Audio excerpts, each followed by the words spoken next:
Conquering the Third Conditional, Would Have, plus Past Participle Masterclass.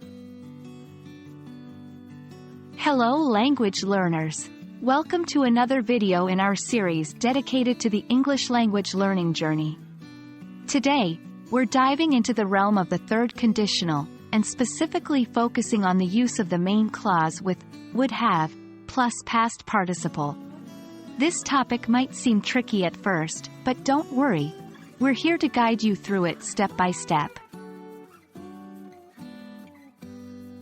The third conditional is used to talk about things that did not happen in the past and their hypothetical results. It has two parts: the if clause, also known as the condition, and the main clause, the result. In the main clause of a third conditional sentence, we use would have, followed by a past participle. For example, if I had studied harder, I would have passed the exam. In this sentence, would have passed is an example of a main clause using would have plus past participle. To form the main clause in a third conditional sentence, we use would have and the past participle of the main verb.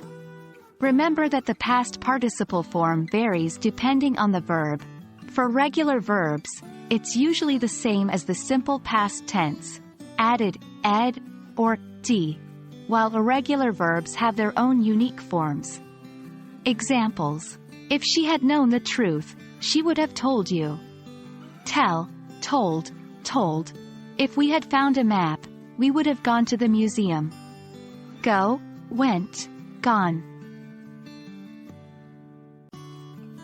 The word would in the main clause can be replaced with could or might, depending on the meaning you want to convey. Could is used to express a possibility, while might shows a lesser degree of certainty. Examples: if he had not been so busy, he could have helped us. Implying the possibility of help. If you had called me, I might have come to the party. Implying less certainty about coming to the party. The negative form in the third conditional main clause is made by adding not after would, could, or might.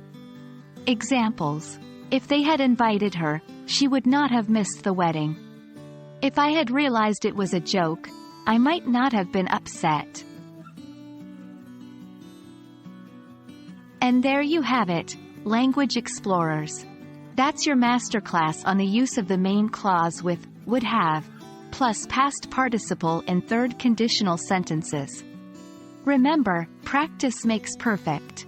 Try forming your own third conditional sentences using what you've learned today. Stay tuned for our next video, and happy learning!